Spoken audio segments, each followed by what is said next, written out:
Video देखने से पहले हमारे YouTube चैनल हुदहुद मैसेज को जरूर सब्सक्राइब करें और बेल आइकन को प्रेस करें ताकि मजीद आने वाली वीडियो की नोटिफिकेशन आपको मिल सके। जज़ाकुमुल्लाह। कभी मुझे पहले आसमान की कभी दूसरे आसमान की सैर होती है और अल्लाह अपने कुदरती मनाजर दिखाते हैं। फिर कहा कि जो शख्स दलाइल खैरात पढ़कर अपनी वालदा वालिद या किसी अजीज़ की रूह को बख्श दे, अल्लाह पाक इसकी कब्र में नूर दाखिल फरमाएंगे और इसकी कब्र से अजाब अल्लाह पाक दूर फरमाएंगे। और फिर कहने लगा, मैंने दलाइल खैरात से रिज़्क़ में बरकत पाई है, इज़्ज़त पाई है, शान और शौकत पाई है।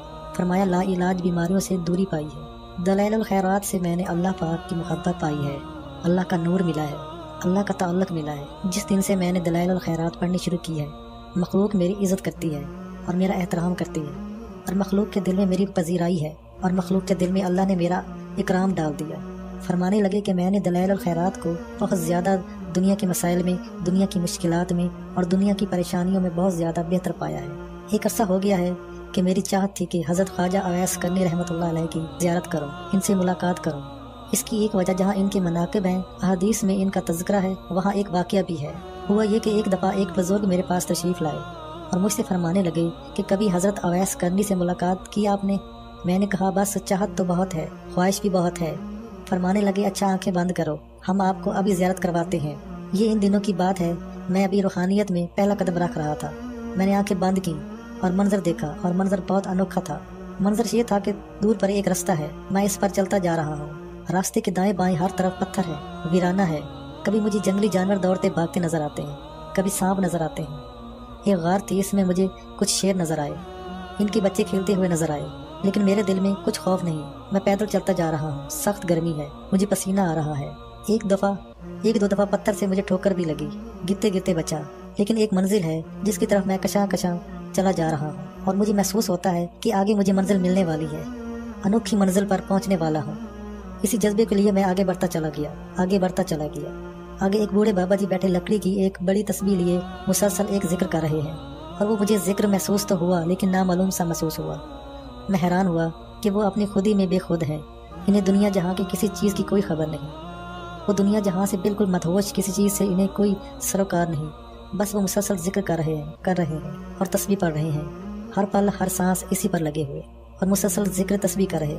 आंखें बंद हैं और इन्हें अल्लाह की याद में ऐसी मशगूली है कि मेरे खड़े होने का इन्हें एहसास भी ना हुआ, और मुझे भी थोड़ी देर में इनके जिक्र में मज़ा आना शुरू हो गया और मैं भूल गया कि मैंने कहाँ जाना था। इनके नीचे एक पुराना कपड़ा मोटा मुसल्ला बिछा हुआ था जो कि जगह जगह से घिस चुका था, और ये इस बात की दलील थी कि ये बहुत इस्तेमाल होता है। इनके सफ़ेद बाल शानों तक बिखरे हुए थे और सफ़ेद पुराना कपड़ा जो कि कुछ मैला लिबास था वो इन्होंने पहना हुआ था, लेकिन इनके अंग अंग और रुएं रुएं से खुशबू आ रही थी।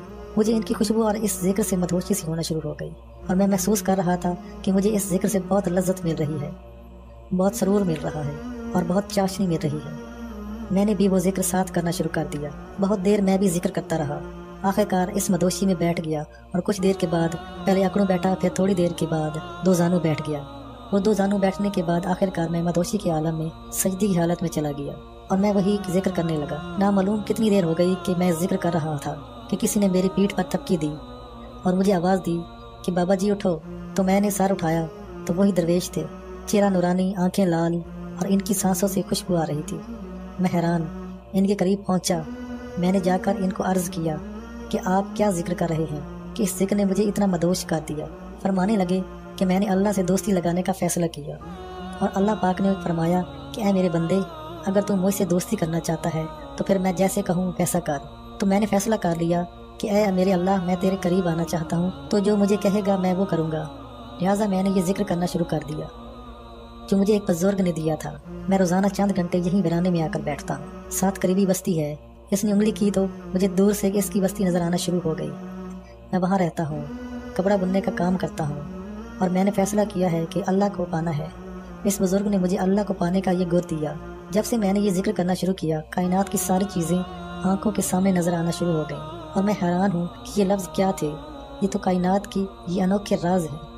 अब सारा दिन मैं वैसे भी उठते बैठते पढ़ता हूँ, लेकिन चंद घंटों में इसको दुनिया माफिया भूल कर और वजदान की कैफियत में पढ़ता हूँ, और वो लफ्ज़ हैं या लतीफ़ो, या अलीमो, या खबीरो। बस इन्हीं को पढ़ता हूँ और जब मैं पढ़ने बैठता हूँ तो जन्नत आरास्ता होकर मेरे सामने आ जाती है और जन्नत की नेमतें मेरे सामने आ जाती हैं और जहन्नम की हौलनाकियाँ मेरे सामने आ जाती हैं। लेकिन मुझे किसी चीज़ की कोई परवाह नहीं होती। बाज़ औक़ात तो जब मैं ये पढ़ रहा होता हूँ तो मेरे साथ जंगली दरिंदे, शेर, बिच्छू, सांप, लूमड़ियाँ, भेड़िए, गीदड़ और अनोखे जानवर जो आज तक मैंने देखे न सुने मेरे इर्द गिर्द आ जाते हैं, और वो भी आकर यही जिक्र करना शुरू कर देते हैं। और इस जिक्र की लज्जत इतनी है कि मैं भूल नहीं सकता। मेरा जी चाहता है कि सारा दिन यही जिक्र करता रहूं, क्योंकि मेरे मुर्शिद का हुक्म है कि मैं ये जिक्र करूं। मैं इनकी बातों को सुनने में मदहोश था कि मेरा कंधा पकड़ कर कहने लगे कि अगर आपको भी मैं ये जिक्र दे दूं। मैंने इनसे कहा, हाँ, ये जिक्र तो मैंने पहले सुना भी था, पढ़ा भी था, लेकिन जो इसके कमालात आप मुझे बता रहे हैं, ये कमालात आज तक मैंने ना सुने थे ना पढ़े थे। फरमाने लगे, आपने इसके कमालात क्या सुने, क्या पढ़े? तो मैंने इनसे अर्ज़ किया कि मैंने तो इसके कमालात में दुनिया की मुश्किलात, दुनिया के मसाइल, गम, तकलीफ़ें, परेशानियाँ, दुख, इन मसाइल के लिए मैंने इसको सुना। फरमाने लगे, नहीं, ये फ़ायदे तो इस जिक्र के सामने बहुत थोड़े हैं। इन फ़ायदों की मिसाल तो ये है कि समुंदर से आपने एक चिल्लू पानी भर लिया, बाकी तो समुंदर का फ़ायदा तो ना उठाया। तो अगर आप 100% समुंदर का फ़ायदा उठाना चाहते हैं तो एक वक्त मुकर्रर कर लें, चाहे आप पहले थोड़ा थोड़ा वक्त देना शुरू कर दें, तो फिर बैठकर इसको बगैर तस्बीह उठाए वजदान के साथ दिल ही दिल में या लतीफ़ो, या अलीम, या खबीरो को पढ़ना शुरू कर दें। रोज़ाना पढ़ते रहें, बावुज़ू बैठें, किबला रुख बैठें, इसको पढ़ना शुरू कर दें। अगर कभी वक्त जो मुकर्रर है और जो जगह मुकर्रर है इसमें कमी पेशी हो जाए तो भी हर्ज नहीं। वक्त बदल भी सकता है, जगह बदल भी सकती है, लेकिन इसको पढ़ना न छोड़ें और पढ़ते रहें, पढ़ते रहें। आपके इस किस्म के पढ़ने से आपके ऊपर जो राज खुलेंगे वो मैं बताता हूँ। सबसे पहले तो ये राज खुलेगा कि अल्लाह पाक आपको जन्नत में अपना मकाम दिखा देगा, और दूसरा ये राज खुलेगा कि फरिश्तों को आप अपनी आंखों से देखना शुरू कर देंगे, और तीसरा ये राज खुलेगा कि जिन्नात को आंखों से देखेंगे, इनके घर देखने लगेंगे, इनके बच्चे देखने लगेंगे, इनका खाना और पीना नजर आने लगेगा, इनका उठना और इनका बैठना, इनके पेशे, इनकी मोहब्बतें देखेंगे, इनके झगड़े, इनका सलूक, इनकी राहें देखेंगे, इंसानों को कैसे तंग करते हैं, सताते हैं, ये देखेंगे, इंसानों की मदद कैसे करते हैं, ये देखेंगे, मोहब्बत करने, नफरत करने के अंदाज, रहने सहने के अंदाज, जीने मरने के अंदाज, मरते कैसे हैं, जनाजे कैसे होते हैं और दफन कैसे होते हैं, ग़िज़ाएं कैसे लेते हैं, कैसे खाते हैं, घरों में चोरियां कैसे करते हैं, लोगों से छीना चपटी कैसे करते हैं। आप ये सब चीज़ें आंखों से देखेंगे।